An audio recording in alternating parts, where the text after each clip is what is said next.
the now I think like well trod path of presenting an offering to Jews on Christmas as an important time for us to find something to do. And I think it's not Christmas yet, it's Erev Christmas. But I just thinking about that idea and about the night before Christmas and all the Jews are eating Chinese food and hopefully studying Torah. So that's like this is a good. Actually, there's a tradition not to study Torah on Christmas.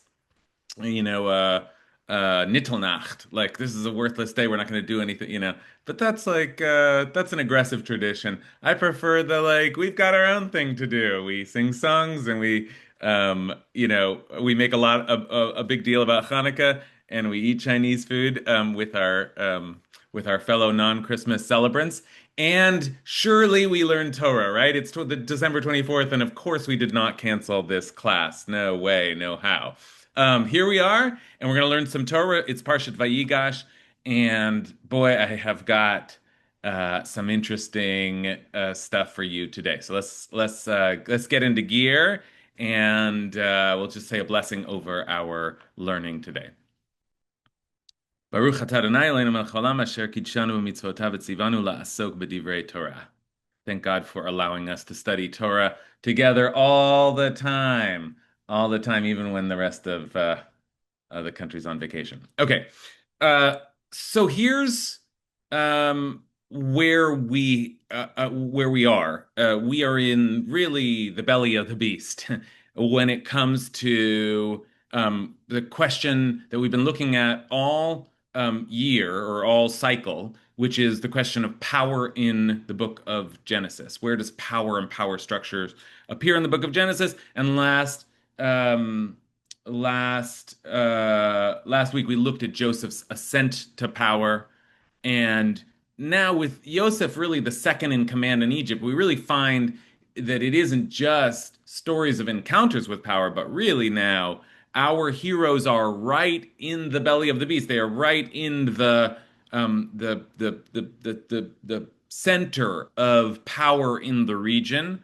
And as Pharaoh said last time, you know, Joseph is in charge. I mean, Pharaoh will formally retain the title and the throne, but whatever Joseph says goes. And that's a tremendous amount of power. And we already know part of what Joseph is going to do with that power, which is based on the dream that got him into the position to begin, or the dream interpretation, I should say, that got him into the position to begin with. Joseph said there are 7 years of plenty coming, and then 7 years of famine, and you got to prepare for the years of famine and the years of plenty. And Joseph, therefore, begins to store grain and amass resources for this period of famine. And in doing so, Joseph already begins to build the state, to build. I'm going to use a phrase that's like a little provocative, but I think it's worth it just because this phrase is bandied about in our to build the administrative state. The administrative state, meaning like the state that is bureaucratic and organized, and there are officials who, given their expertise, are charged with administering the mechanisms of the state. And so we're going to think as we look at the Joseph story about state power, not just the power invested in a king, but what happens when the kingdom now begins to appoint people who have policies, and the power of the king is sort of manifested in policies that the king may not even be designing. Okay, that's true already with Yosef in the actual planning and the preparing and the grain storing, which is the reason that Egypt survives the famine, and is the reason that Joseph's brothers eventually come to Egypt to procure rations. It's a plot device also, but it is also true that this is what Joseph's up to in this period. He is running a state and running it with grand design and precision. And with that in mind, then we get back to our drama, and the brothers come down and they go back up, and they reveals himself in this week's Parsha, and it's all very dramatic. But after all of that, Yosef is still running this place, and we get this description in chapter 47 of Genesis that has always made me a little uncomfortable. And if you've read through it before, I bet it's made you a little uncomfortable as well, because here is Yosef again administering the state and um, and working on behalf of the state.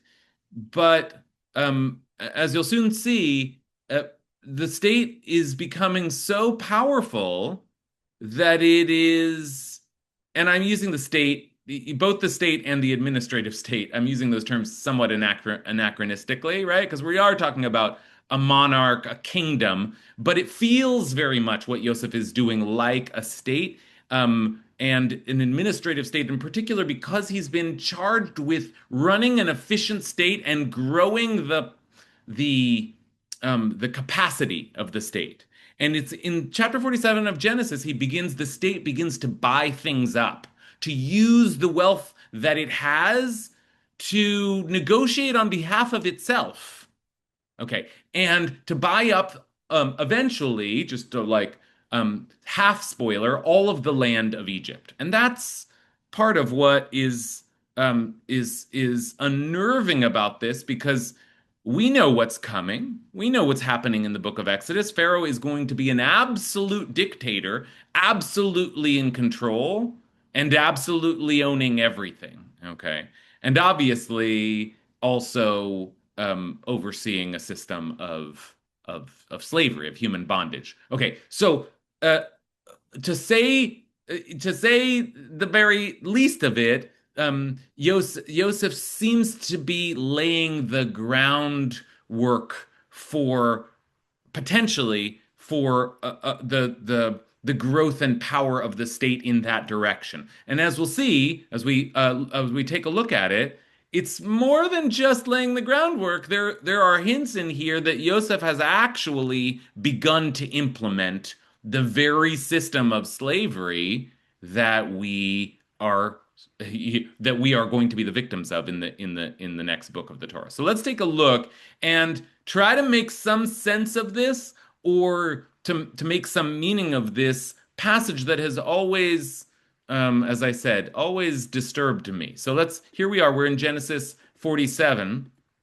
and sorry, here we are. Okay, so once again, v'lechem ein b'chol eretz, b'chol haaretz. There was no bread in all the land. Ki chaved harav me'od, because the famine was very severe. This language of the famine being severe we've seen before, and people always go down to Egypt when the famine is severe, right? That was true for Avram, and so it is true again that when the famine is severe, Egypt is a place that is still growing, when famine is severe in the region. Okay, so, but Canaan is not doing well. And so Yosef gathered all the money that was to be found in the land of Egypt and in the land of Canaan as payment for the rations that were being procured. And Yosef brought the money into Pharaoh's palace. And when the money ran out in the land of Egypt and in the land of Canaan, all the Egyptians came to Yosef and they said, "Give us bread, lest we die before your very eyes. Ki afes kasef, because the money is gone." And Yosef said, "Bring your livestock, and I will sell to you against your livestock. Vetna lechem b'miknechem." Okay, now you don't have money to buy rations. Bring me your animals. Okay, so they brought their livestock to Yosef, and Yosef gave them bread in exchange for the horses, the stocks of sheep, the cattle, the donkeys, and thus he provided them with bread that year in exchange for all their livestock. Okay, that's 1 year. And then when that year was ended, they came to him and they said, "We can't hide from you, from my lord, that all the money and animal stocks consigned to my lord, there's nothing left at our disposal except for ourselves and our farmlands." Okay? There's nothing bilti im gviatenu ve'admatenu. And here's now this is interesting because the language comes from the people and not from Yosef, but you can see what I've bolded here. Lama namut le'enecha, gam anachnu gam admotenu kne otanu ve'et admatenu balachem. Why should we die? Why should we die? Let us not die. Why don't you buy us, but not buy us? And it says that buy us and our land in exchange for bread. In exchange for bread. In exchange bread meaning like sustenance. V'niyeh anachnu va'admatenu avadim lefaro. And there's the line, and we and along with our land will be servants to Pharaoh. And you know, this word servants, some in some translations it's serfs, which matches the actual setup here. In some translation, it's servants. But of course, we could easily translate that as slaves to Pharaoh. Slaves to Pharaoh. And that is quite something to see Yosef overseeing. We will be slaves. Now, these are Egyptians. These are not, the Hebrews. But there's the first sense that like this system is leading to the state absorbing all of the wealth, all of the property, and now potentially all of the land and the people themselves. Okay. So Yosef gained possession of all the farmland of Egypt for Pharaoh, all the Egyptians having sold their fields because the famine was too much for them. Thus the land passed over to Pharaoh. Now Pharaoh owns all the land in Egypt, and Yosef set that up. Okay. Now here's an interesting line that we're going to spend some time on. And he removed the population town by town from one end of Egypt's border to another. Okay, so there's not just this purchase, but he's now beginning to direct the movement of people. We'll get back to that. And one other thing I want to just note here, because it's pretty striking. After we could stop there, but the Torah goes on to tell us that only the land of the priests he did not take over. For the priests had an allotment from Pharaoh, and they lived off the allotment. Now that's just remarkable because um, um, because you see that there's like in this system where the state is taking over, um, it's worth noting that there's a religious class and they seem to have an exemption. They're allowed, um, if you think about like the French Revolution and like the role of the religious establishment in that sort of in the tiers in that society, a class unto itself. And interesting that they're exempted here. As this is worth thinking about the way that religious authorities, when they are cozied up to the state, end up getting exemptions and benefits from the state. Okay, so that's worth noting. But our eyes are my eyes anyway, are more focused on this language, which gets repeated at the end. Vayomer hechiatanu, you saved us. Nimtzachen beinei Adoni, we are so grateful to you. Vayinu avadim leFaro, and we will be servants to Pharaoh, or as I said, slaves to Pharaoh. That language, slaves to Pharaoh, avadim hayinu b'mitzrayim, right? As we say from also in the Torah, but from the Haggadah, right? Like, we were slaves to Pharaoh. This is so. If we were slaves to Pharaoh, avadim hayinu b'mitzrayim, and lefaro b'mitzrayim, and the Torah here is giving us now the first language of being slaves to Pharaoh in Egypt. One just has to wonder. I mean, one just has to wonder, is this a good thing? Is what Yosef is doing here good?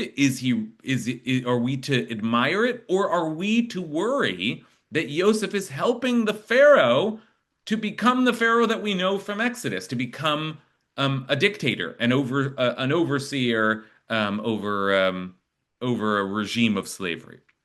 Okay, so that's the question and that's the discomfort. And I went sort of looking around. I thought surely there's somebody who does a big takedown of Joseph, and maybe a modern commentator who is like anti-communist, right? Like this seems like a perfect opportunity to say, look, you see what happens when the state buys up all the property, and like there's going to be someone who's going to make that polemic. But communism's it has only been around for so long. So you're like looking through 20th century commentators.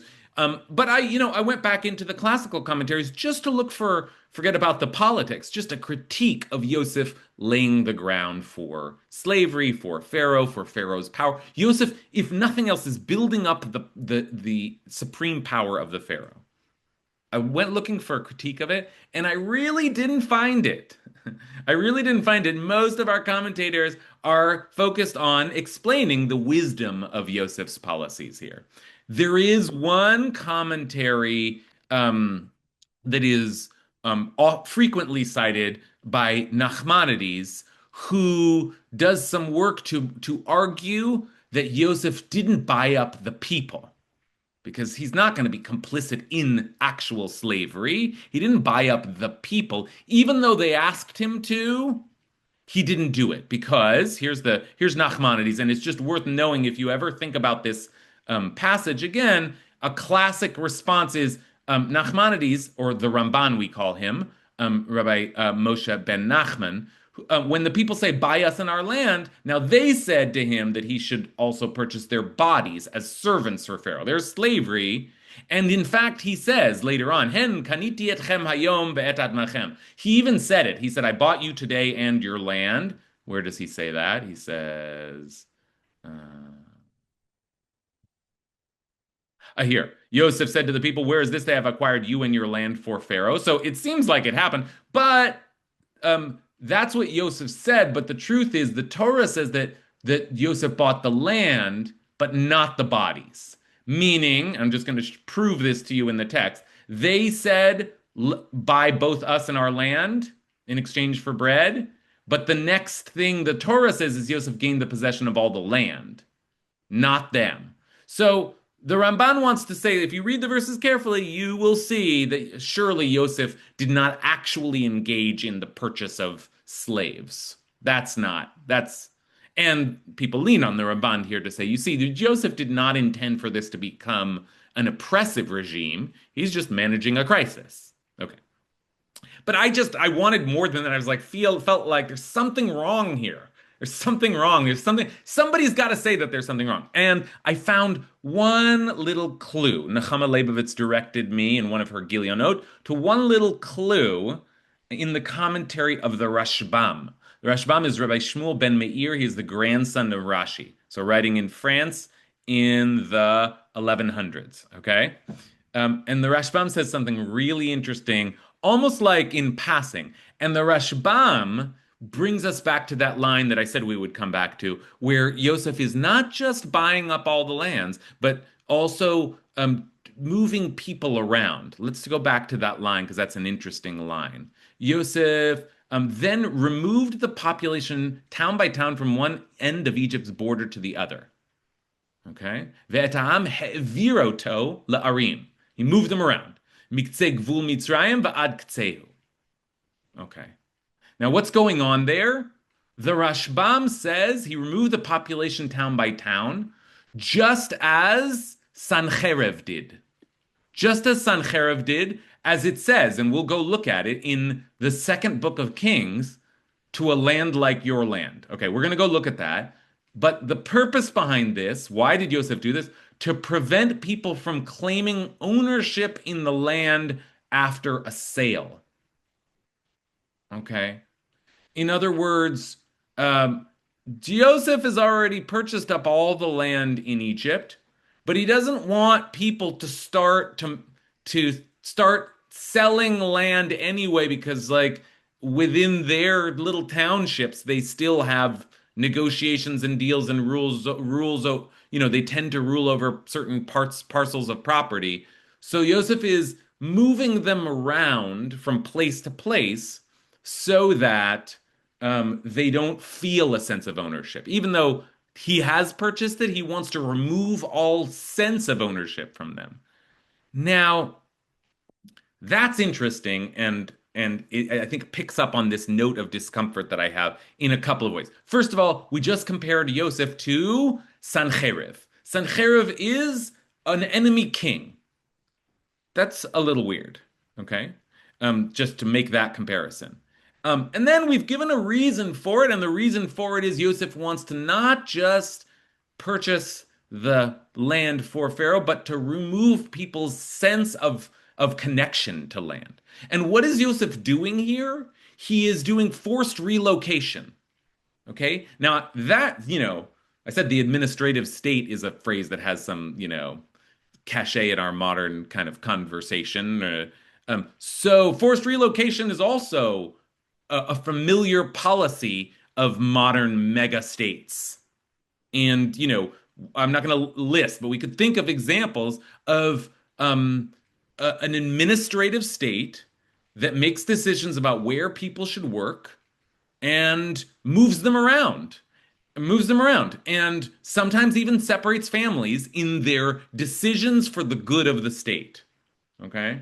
This is an interesting note for the Rashbam to come in and make a comparison for us. Now, I've been talking a long time. I will stop soon, but I want to show you now where the Rashbam is drawing that comparison, and then we'll have something really to try to make sense of or interpret. So far we're asking one question, which is, what is Yosef thinking? Is it sinister? Does it pave the way towards tyranny? That's one question. And now the Rashbam is giving us a clue that allows us to think of whatever Yosef is doing in comparison to what Sancherib did in the second book of Kings. This is far forward in history to around the year 700 before the Common Era, in the days of King Chizkiah.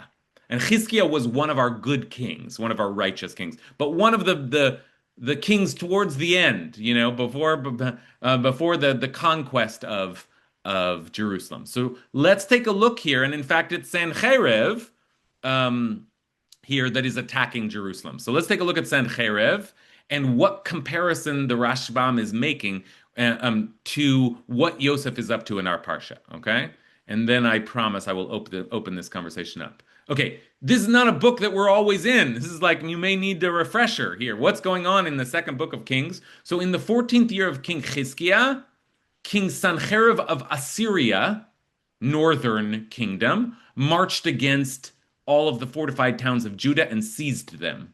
Okay, so powerful king seizing territory. And then there's this scene, and it's quite a scene. But the king of Assyria sent Tartan, Rav Saris, and Rav Shakeh. Now, these are all the figures. These are interesting figures. We'll return to them later, but they seem to be official Assyrian titles. Tartan is some kind of general. Rav Saris looks like it's the head of the eunuchs. Rav Saris, the head of the eunuchs. And we'll get back to Rav Shakeh, who will be our main character. Okay, so he sent those three emissaries with a large troop, and they marched up to Jerusalem. And then they summoned the king and Eliakim ben Chilkiah, like his son, who was in charge of the palace. Shebna the scribe and Yoach son of Asaph, the recorder, went out to them. Okay, now listen to this speech. Rav Shakeh said to them, "You tell Chizkiah, thus said the great king, the king of Assyria, what makes you so confident? You must think that mere talk is good counsel and valor for war. You just think you can talk your way out of this. Look, on whom are you relying that you have rebelled against me? Who are your allies? I'm the king of Assyria. You're fighting against me. Who do you have to battle me? I'm so powerful. You rely, of all things, on Egypt, that splintered staff of reed, which enters the palm of anyone who leans on it. That's what Pharaoh, king of Egypt, is like to all who rely on him."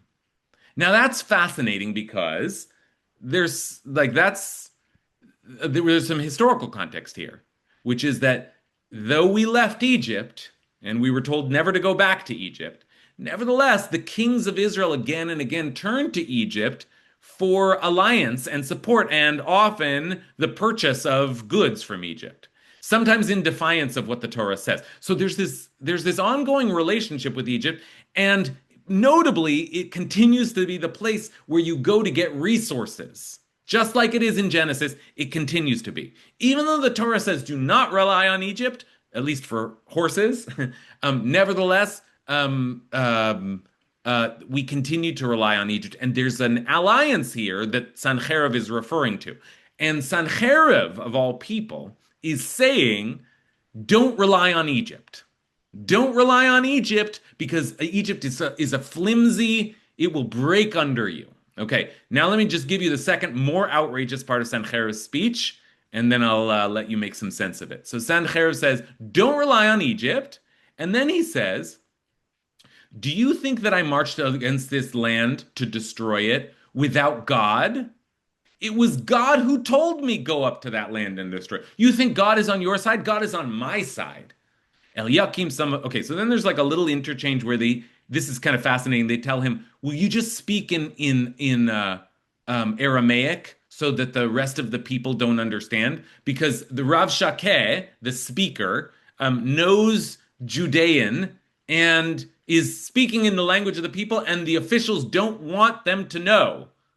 So they ask him, please speak in Aramaic in the language of negotiation. And Rav Shaka says no, and he's very graphic about what is it? Was it to your master and you that my master sent me to speak these words? It was precisely to the men who was sitting on the wall, who will have to eat their dung and drink their urine with you. Like really gross here, really like crass. But he's like, no, I want the people to hear it. And here's what he says. Rav Shakeh, this figure, stood and called out in a loud voice in Judean, hear the words of the great king, the king of Assyria. Thus said the king, do not let Chizkiah deceive you, because he will not be able to deliver you from my hands. Don't let Chizkiah make you rely on God, saying, God will surely save us. This city will not fall into the hands of the king of Assyria. Don't listen to Chizkiah.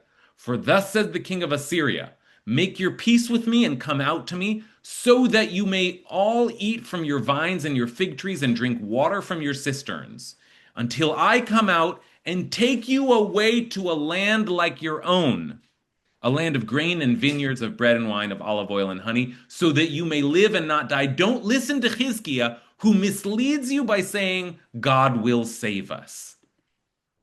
Okay, wow. I mean, what a speech. What a wild speech. First of all, he's claiming the authority of God. God spoke to me. God told me to do this. And second of all, don't you think God's going to help you? Don't think you can escape me. God's on my side, and God will not help you. So don't look to God. So his messages here are don't rely on Egypt. Don't rely on Egypt. Egypt can't help you. And don't rely on God. Don't think God can save you. Now that's a lot. That is a lot to process. But remember that the Rashbam thought of this scene when he was reading the story of Joseph. When he was reading the story of Joseph redistributing everything, he thought of this scene and he gave us this example. Now, why does the Rashbam want us to be thinking about Sancheriv? And I'll just give you one other piece of commentary just to like flesh out the picture. Remember, the Rashbam said that Joseph was moving people around to remove them from any sense of ownership. But the Ralbag, Rabbi Levi ben Gershom, also a medieval commentator, the Ralbag says the following. I come and take you away to a land like your own. Remember, that was the phrase that the Rashbam pointed to. Oh, Sancherib did this as well. He came and took them away to a land that was like your land, but not your land. What did he do? He moved them around. That was what the Rashbam said. He relocated them forcibly. And the Ralbag says, "V'hinei haya mania umilvalbel haumot bazeh." He did it to incapacitate and confuse the people so that they would not rebel against him. Kadei shelo yuchlu limrod bo.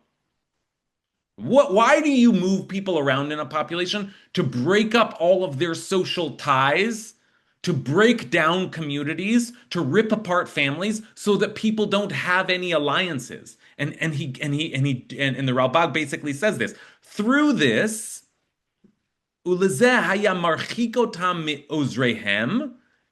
removed them from people who could help them, and he brought them closer to himself and to his people. Or I might say he made them his people.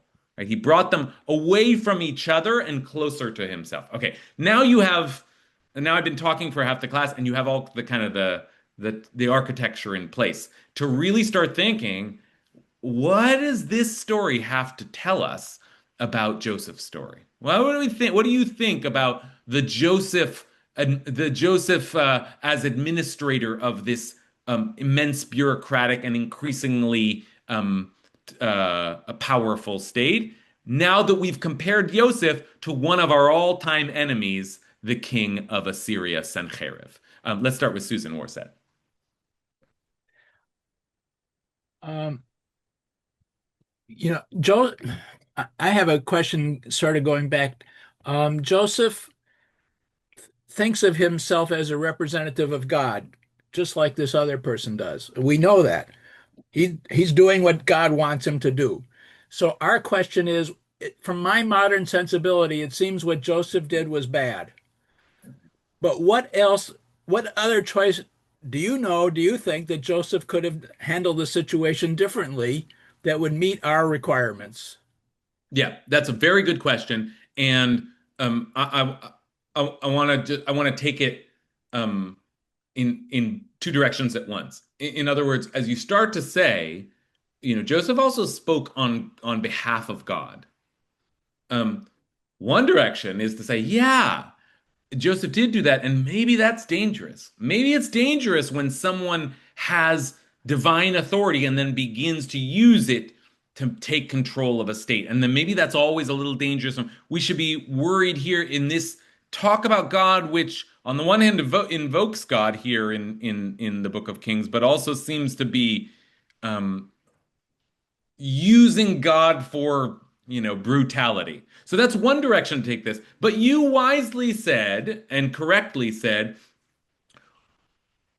yeah, we might be uncomfortable with this kind of state power, but what Yosef is doing and what the king of Sennacherib is saying is actually in this moment, God is on our side. In other words, you have behaved in such a way, or the world is in such a way, that God has decided to appoint me the power, the great power in the world. And you must submit to me. And on some level, Sennacherib is right. On some level, he has been, and Sennacherib, Nebuchadnezzar, like a lot of our great attackers, even Pharaoh, right? In the book of Egypt, God is hardening his heart. So there's some theological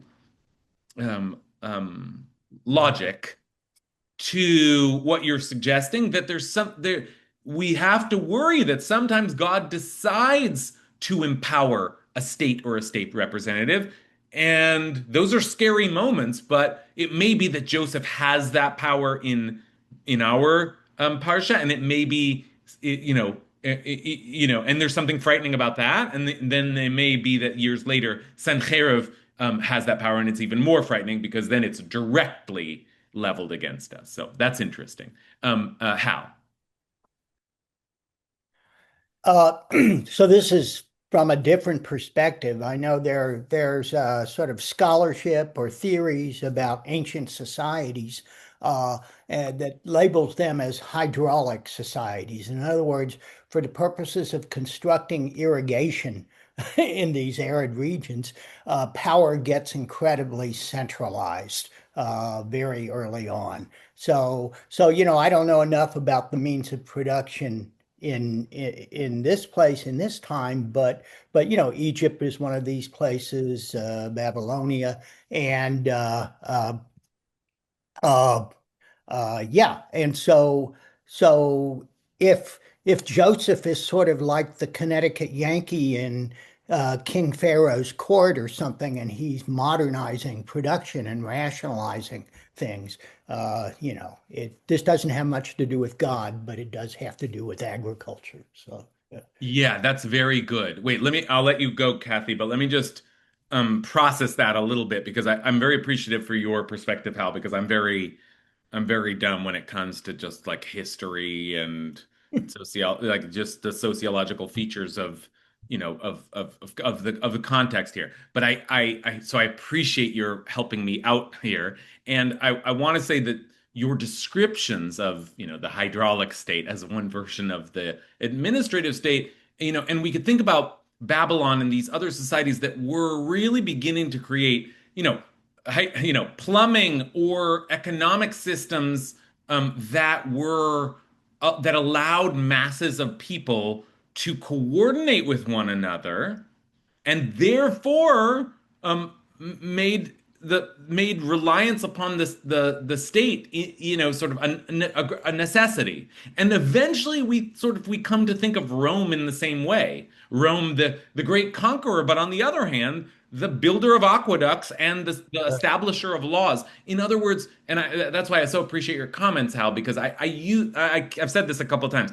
I know that the administrative state has a kind of like political charge now, like it's like a kind of a right-wing talking point. Like, but there's some truth to the talking point, which is that there's a worry that when the state grows too massive, then it becomes a kind of organism unto itself, and it becomes self-interested, and it amasses so much power, often through unelected officials, that we just begin to worry that the state is now a kind of monstrous kind of behemoth unto itself that you just have to navigate it. So now, what though there's a worry there, but there's also what as Hal was giving us, there's an important understanding or justification for that, which is there's a reason that these kinds of massively organized states come to great power because they provide order and harmony and sometimes drinking water, and that's a vital resources. So that's also part of what's going on here. Now, whether we implicate Yosef for being a part of that, or we say, well, he did what he had to do, or we say, oh, it's all a divine plan. Lots of ways to go with this, but I think that the framing that you just offered us is really helpful. Kathy, you want to come in? Yeah, yeah, this actually fits right in. I'm really taken with this question of, well, what else could he have done? What Joseph could have done, or, the society more generally. So I'm thinking, okay, so say he has this dream interpretation, and one alternative, at least theoretically, would be that it would be generally announced there are going to be 7 years of plenty, 7 years of famine. People need to, anticipate that and take care of it. And so don't, just enjoy the years of plenty, store up, like squirrels or something, Hmm, hmm. and but the thing is that I think that there's this kind of assumption built in that people aren't going to do that, or they didn't do it, or that individuals are not going to have that kind of either foresight or restraint. That it's very hard. All of these individuals saving up so that it leads to this. But I do think it's a very, very much a you know, uh, why wasn't that an alternative? Yeah, that's a really, really great way to think about it, Kathy. And I hadn't thought about this question before either. Why not just announce to the people, okay, the great seer has prognosticated that in 7 years there'll be a huge famine. We all got to start preparing for that. But governments are nervous about that sort of announcement. We know it from like our COVID years, and we also know it from like every movie, when there's like a big crisis and the president's office, they're like, don't let people know, they're nervous about getting the word because why? Because people are going to start panicking. And the situation you're describing, Kathy, is you can just imagine if there was some way of convincing people that in 7 years they would no longer have any food. Well, it left to everybody's devices what'll happen. I would say we know from COVID, when we went to the grocery store and like threw everything in the cart, and who cares whether like the next person needs some right now? I just got to fill my house. And Mhm. that's the way people are. And it's okay. I did it too.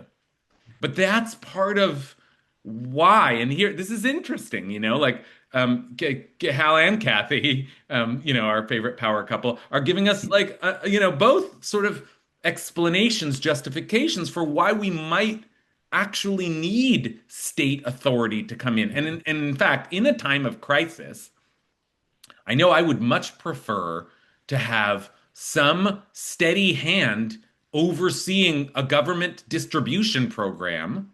Yeah, if I could trust them, yes, I'd rather have that than That's a good everybody in the country just like stocking up for the 7 year period when there's no more food left and you better stay off my property. That's the kind of terror that Yeah. ensues when people are just left to their own devices. So maybe when Joseph purchased up all the land in Egypt, there's something, it sounds to us like, well, this is terrible. Slavery is coming.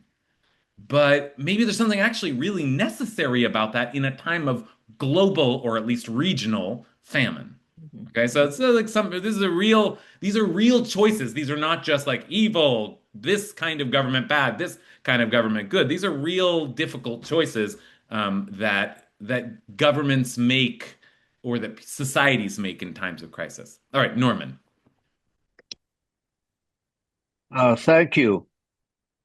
Um, I remember either hearing or reading some time ago, and I don't remember who the teacher was, that there was at least one authority, one commentator, who said that the reason that the Israelites were became slaves in Egypt was not necessarily only to fulfill what I believe God said um, Abraham. to Abraham, but rather because he was responsible for making the Egyptians slaves. Hmm. And therefore, it was essentially the reason why we became slaves.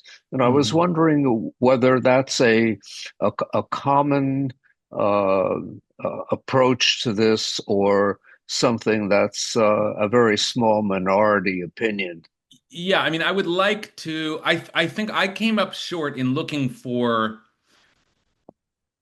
critical commentaries or midrashim, and I probably just missed something. What you're saying sounds like it sounds like the kind of commentary I was looking for that Joseph, but not exactly because even in the framing that you just gave, it seems like, oh, this is all part of a divine plan.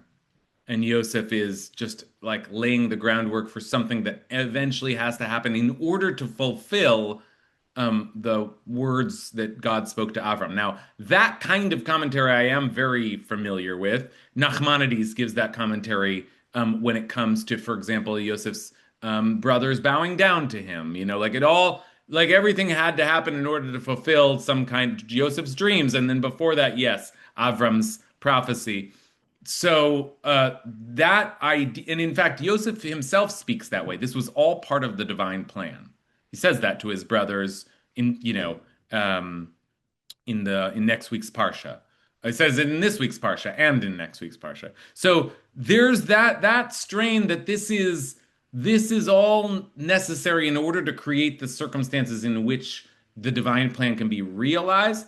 I do think that that's a possible interpretation here, and I'm sure there are good commentaries that go in this direction, but that would be distinct, exonerating, distinct from the kind of, I guess I will admit, I'm taking a more suspicious approach in this investigation. I'm looking for some kind of mistake that Yosef is making, or some kind of worry that we ought to be having, just because I feel that worry myself. And I hear in the Rashbam's comparison to Sancherev, I hear that critique. If Joseph is like Sancherev, then there's something about that is not good. And, I just want to remind us again as we come to the close of the hour that there are some real strong parallels between Yosef and what happens years later in the Book of Kings. Sancherev is like we have drawn the one connection with the help of the commentators that they both did relocations, right? So that's interesting. Maybe they both. The idea is they're both using the power of the state in certain kind of controlling ways. But there are other interesting things about like the Sencherib story that we just read that I think are worth noting. First of all, it's just worth noting that the Rashbam sent us to a story where the main voice in that story tells us not to rely on Egypt. That's interesting. Like that's don't rely on Egypt. don't rely on Egypt. Like that could be a message we would hear in this week's Parsha, but we don't instead. But that message comes back later. Don't rely on Egypt. Don't rely on Egypt. And then, while we're playing around with it, which is this parallel that the Rashbam has asked us to consider, let me also say that it isn't the king Sancheiriv who comes to speak. It's the king's representative who comes to speak, the Rav Shakeh. Now that's interesting, right? Because first of all, who's there? There's the Tartar.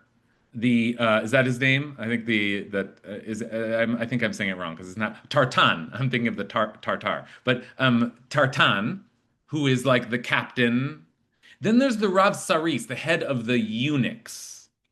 Now that's interesting because of Potiphar in the Yosef story also being kind of like a notable eunuch, or at least by the way we talk about Potiphar. And then Rav Shakeh, what is a Rav Shakeh? Probably a cupbearer. Like Rav Saris is the head of the eunuchs. Rav Shakeh is like Sar HaMashkim, right? The head, the cupbearer, the representative, just like we have in the Yosef story, a cupbearer who is the sort of that's the person who brings Yosef into power.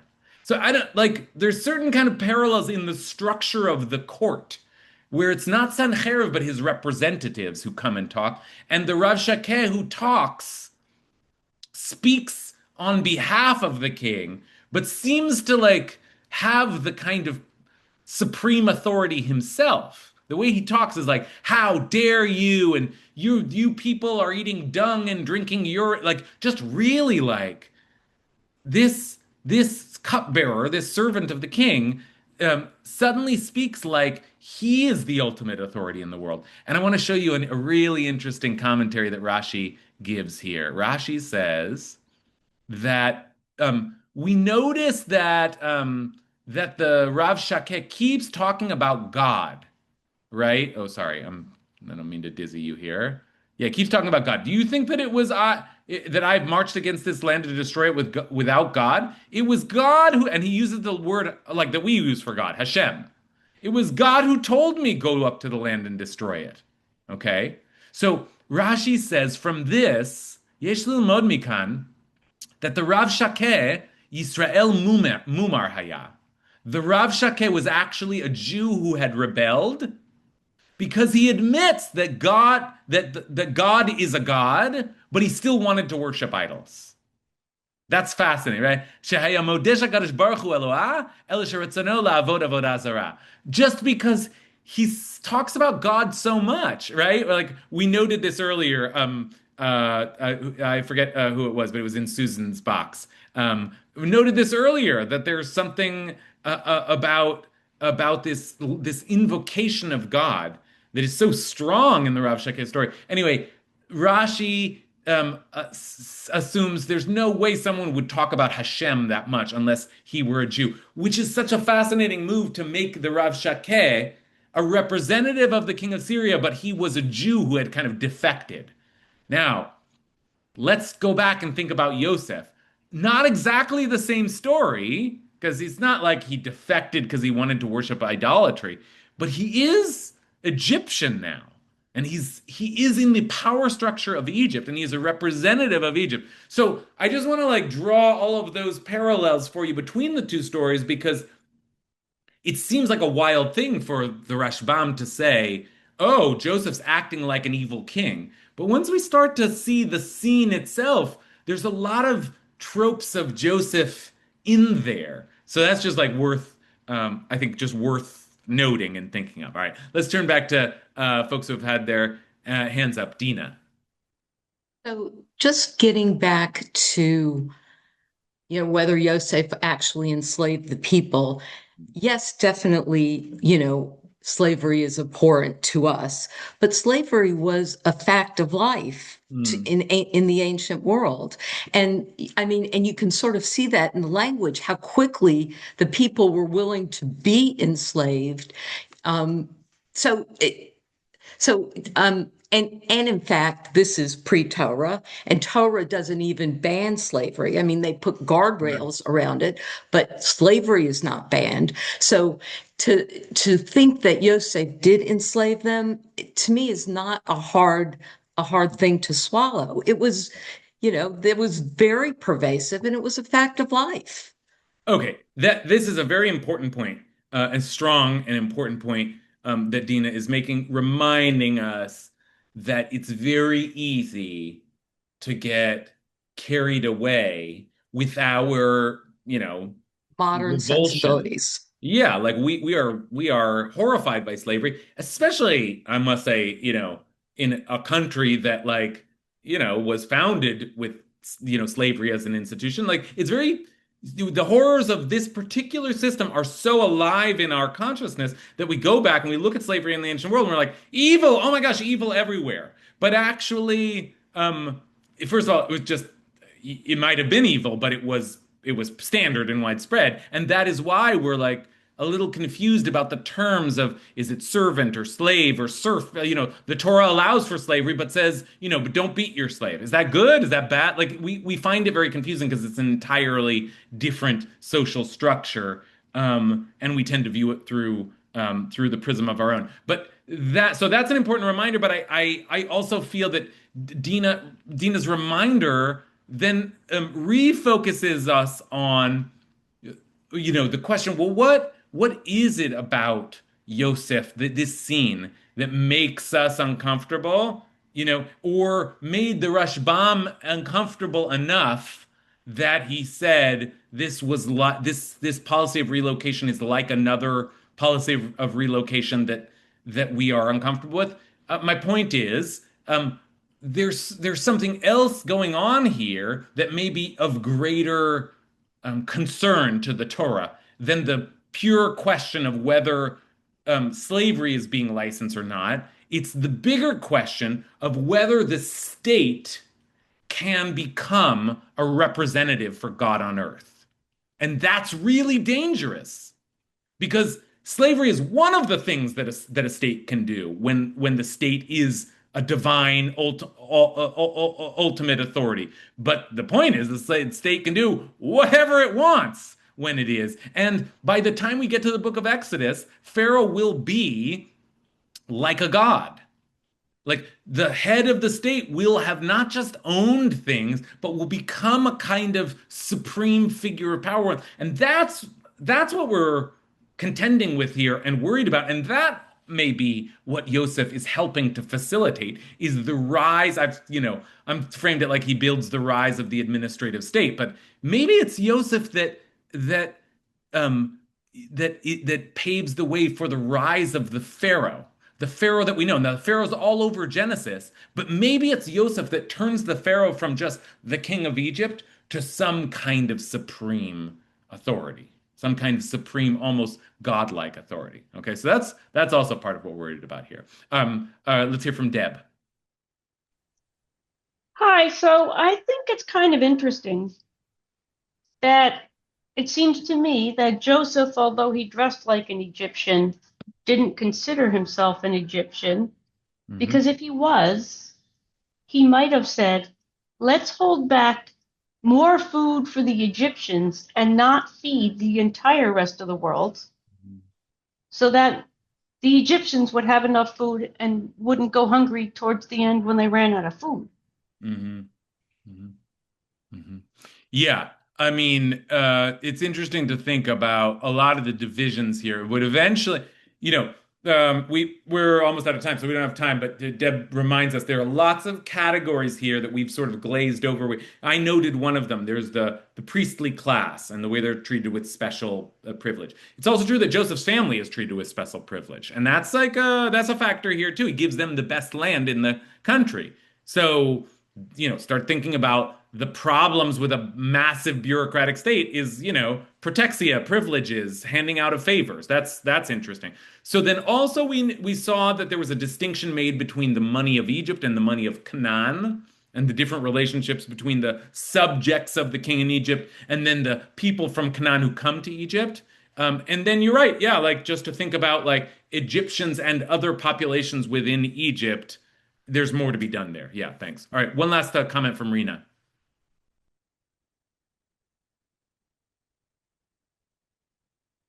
I'm going to ask you to unmute. How about that? Does that work? Didn't work?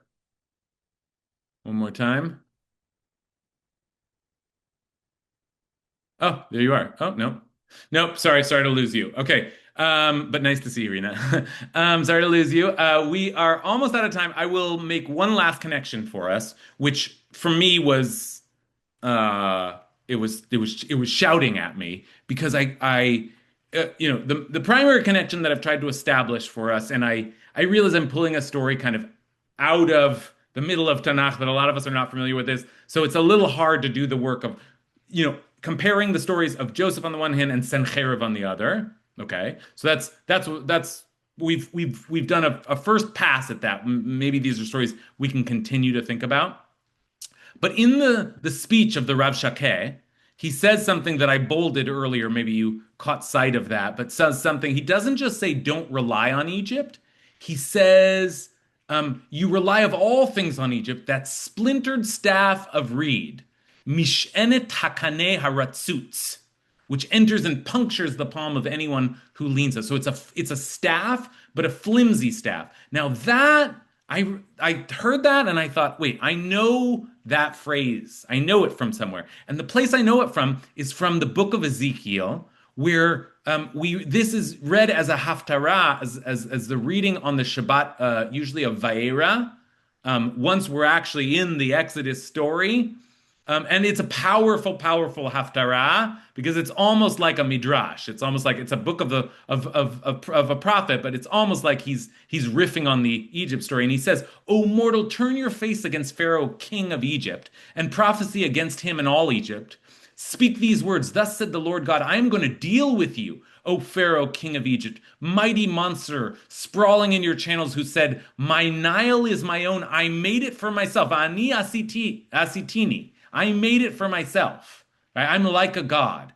I will put hooks in your jaws and I will make the fish of your channels cling to your scales. I will haul you up from your channels with all the fish of your channels clinging to your scales, and I will fling you into the desert with all the fish of your channels. You should be left lying in the open, ungathered and unburied. I have given you as food to the beasts of the earth and birds of the sky. Then all the inhabitants of Egypt shall know that I am God. Okay, big declaration. That's mid-verse. And then the end of the verse says, Ya'an hayotam mishenet kaneh, because you were a staff of reed, Levet Israel, b'tofsam bakaf, when they grasp you with a hand, terotz uvakata, you would splinter and break apart and wound their shoulders, and when they leaned on you, you would break and make all their loins unsteady. Interesting to see that this very image of Egypt as the flimsy staff of reed, like it's something you rely on, but it breaks. The moment you lean on it too hard, it breaks. And that is certainly an image that we have to continue to think about, that is present in the speech of the Rav Shakeh, the representative of the king of Assyria, but also present in this famous language from Ezekiel, this idea that we always go back to Egypt. When we're hungry, we go back to Egypt. When we want more horses, we go back to Egypt. The Torah warns us not to go back that way. Once we've left, we've got to break free from that, but we just can't help it. The lure of safety and resources and water and security, all of the things that end up being a trap to us here at the end of the book of Genesis, that never really leaves us. This idea of Egypt as the flimsy staff, the thing that you lean on, but you ought to be careful. That's an image that is starting here in Genesis, but is actually going to continue throughout the rest of our biblical narrative. So something to keep an eye on.